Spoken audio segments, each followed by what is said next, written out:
Hello, I'm Mizo. Today we're going to discuss Marxism and violence. Europe up to World War II was a very violent place. Europe literally invented religious violence. And I'm not talking about the Crusades. I'm talking about the Roman Empire, 300 AD. And they had royal families in Europe that used to marry each other, and the marital disputes and their property disputes became war between countries. Their territorial disputes up to now, they were never actually resolved. They just stopped fighting for it.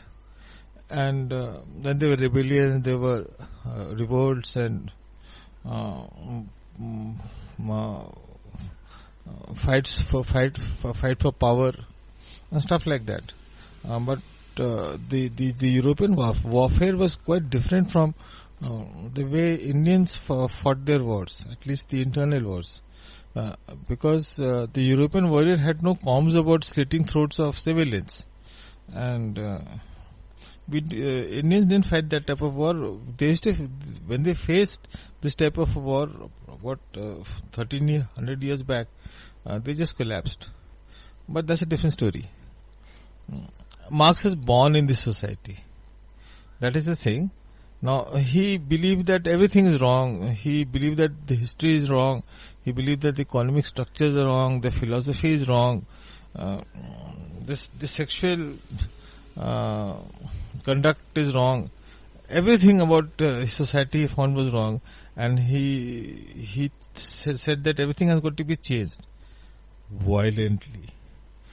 And he was not talking about beating up people on the streets. He was talking about proper European violence, in which he actually beheaded people and put them in concentration camps, the way Hitler did it. So this is all theoretical stuff. And the reason why Marx was prosecuted all over Europe was because of his these writings and his speeches, which was basically talking about violent change. People held his views all over the place. It's not that he was the only person holding the socialist views. There were lots and lots of people holding these views, but they were not advocating violence the way Marx was. Now, this is all theoretical stuff, but when Lenin came to power, he put these things into actual practice. So, in Lenin and Stalin put together, they eliminated the top 1% of the population by simply murdering them, or beating them into submission, or exiling them. And the next 1%, and the next 1%, and the next 1%. So, they eliminated the top 10% of the population. And you think that produced utopia, all the oppressors were simply dead or beaten to submission or exiled? No, it didn't produce utopia. What it produced was starvation and a terrified population. Terrified of the rulers. Extreme powers in the hand of the top 1% now.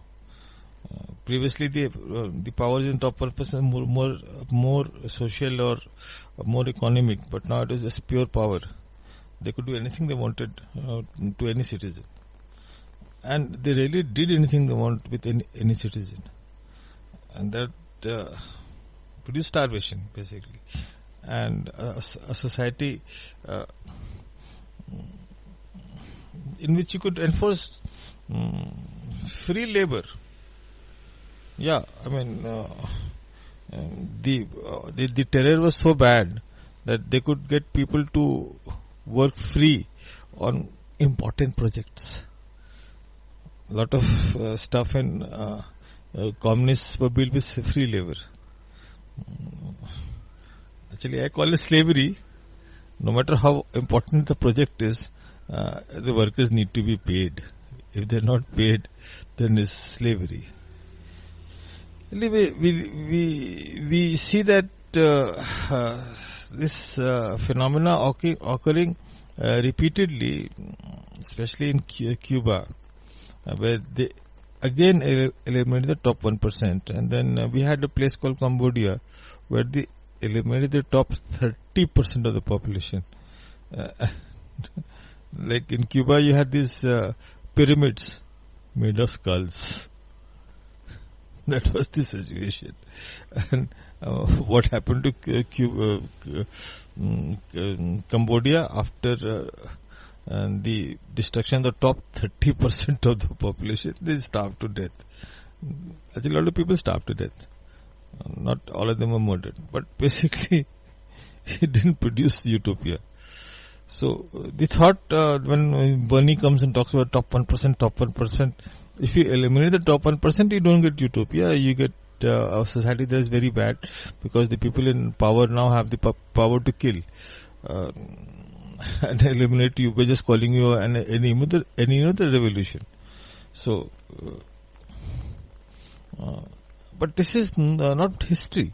If you are thinking in terms that this is history, that's not true, because there are violent Marxist movements all over the world. In India also we have them. We call them Naxalites. They are Naxalites who go around with guns and shooting on people and threatening people and stuff like that. Exactly what Stalin did on a very smaller scale, on a much smaller scale, and they actually control a lot of territory also. And they produce the same results. Like the results are same. So physical elimination of the top 4% does not produce a society. It just produces a society in which the top 4% is now occupied by the killers. Because there is no such thing as a button. You press a button and top 1% dies. It's not that. There are actually people who go around dragging and people out of the houses and shooting them down. This is an infrastructure that you have to build. I mean, it's like building a road. The communist systems, they have to go to build the infrastructure to go around murdering people. And they're very well paid bureaucrats who do this. And it just creates a lot of power in one hand. Now, the interesting thing to note is that when this infrastructure is dismantled or just rendered obsolete, by not giving them the powers to go around murdering people and beating people up, communism collapsed. The reason why communism collapsed is not because of Reagan and stuff like that. The reason why it collapsed was they stopped this violence. So, for a Marxist society to perpetuate itself, it has to have this violence going on. So, Marxism came to power on because of the violence they practiced, not because they gave the citizen a better deal. That's absolutely not the case. And China learned from that. China, Cambodia and Vietnam, they learned from that. So what they did was, they had a sort of a hybrid unicorn type of structure in which the political part was still communists with their killing machines, and the economic part was made partially capitalist.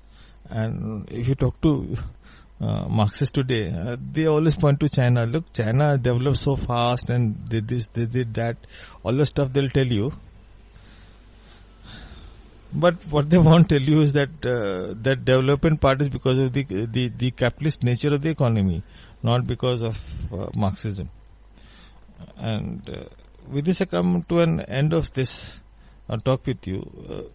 Basically, to come in power and to remain in power, Marxism has got to physically eliminate the opponents of Marxism. They call them all sorts of names, but it is just physical elimination of opponents.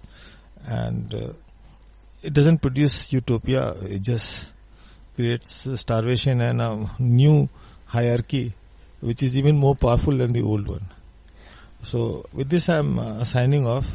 This is Mizo signing off. Thanks for listening in, guys.